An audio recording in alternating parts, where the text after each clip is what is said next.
This race is proof of why Jeffrey Herlings is called the King of the Sand. In the 2012 Benelux Grand Prix, Jeffrey Herlings simply dominated the race.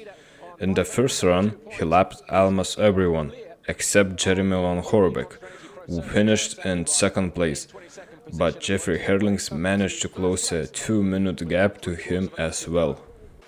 So the race started with Glenn Coldenhoff winning the start, but Herlings started also among the leaders. In the qualifying session, Jeffrey Herlings did not dominate and passed Glenn by only 4 seconds. But Glenn Coldenhoff quickly made a mistake and Jeffrey Herlings began his dominant race.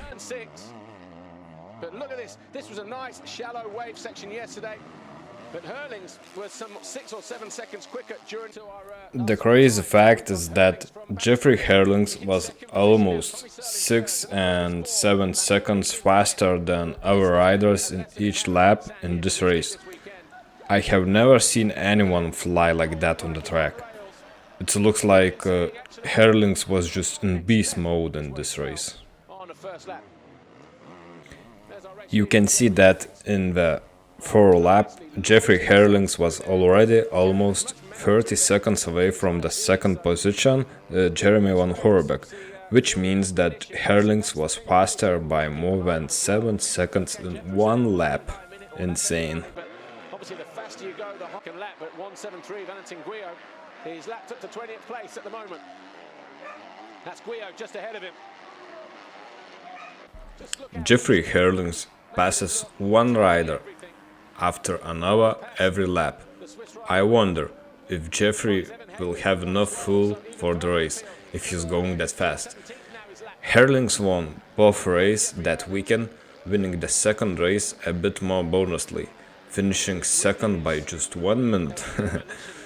As for the championship itself, Herlings was the sole leader and could only be stopped by himself. And with 60 knocking on the door here for his best result of the season, he's not far away from this guy here who's got that wave section completely wrong.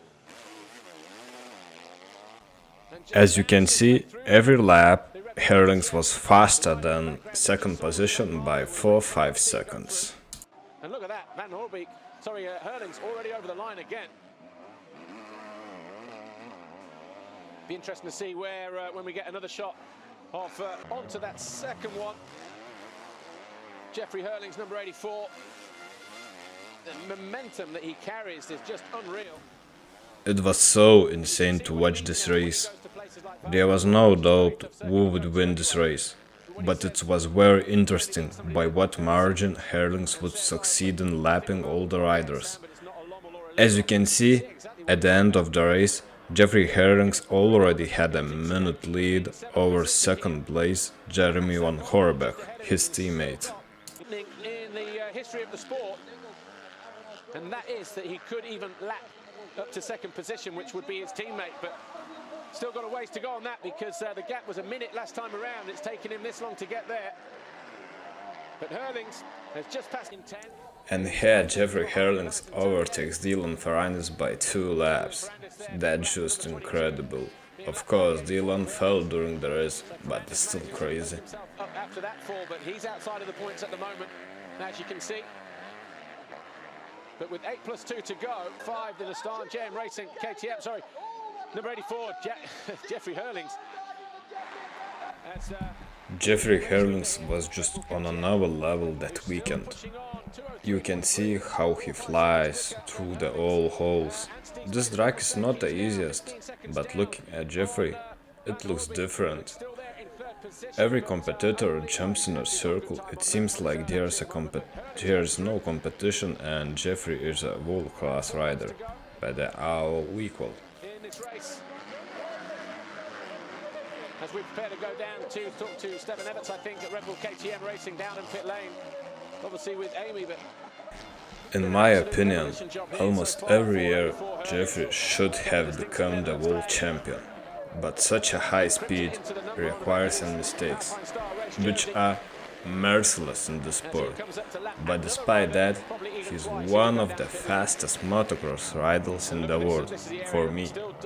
And this video just proves it once again. He just goes by these back markers. Now that's Tommy Searley's gone by, isn't it? With 3 laps to go, Jeffrey Herlings was 1.5 minutes away from second place Jeremy van Horebeek. He'll be looking to, well, there's Evan Haybeek, the 112, and just ahead of them is Valentin Guillaume and Max Anstey, so he still might lap Max Anstey, which would be 3rd position in this race. Bouncing his way through there. In the last lap, the competition gained a lot of interest, because Jeffrey Herlings caught up with Max Anstey, who was riding in the 3rd position, and it was interesting where Jeffrey Herlings would manage to lap Max Anstey. Jeffrey Herlings seems to have regained his strength and drove incredibly fast, and just before the finish he managed to overtake Max Anstey and end his incredible ride. Wow. They know what they've just seen, we all do. We've just seen the best display of riding in the sand from anybody else in the world. So Jeffrey Herlings finished both races in the 1st position, leaving the 2nd position for 2 minutes. At the end of the video, I will leave the results of the entire ride and listen to Jeffrey Herlings talk about the ride. A display from Herlings.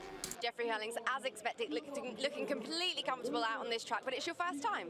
Yeah, it's my first time on this track, and it's not that I practiced so much. I just did a few times beginning of the year, and you know, I was feeling really good. You know, it was amazing. Put down the whole shot, and just won with about 2 minutes of front, and lapped up to 2nd place. Just my teammate Jeremy stayed in the same lap. So, you know, I'm just so pumped. You know, riding went so good, so I hope to do the same 2nd moto and come out with a win. And you know, Red Bull KTM Racing put down a lot of hard work to make me have such a good bike, and thanks to them I'm here. We'll see you later.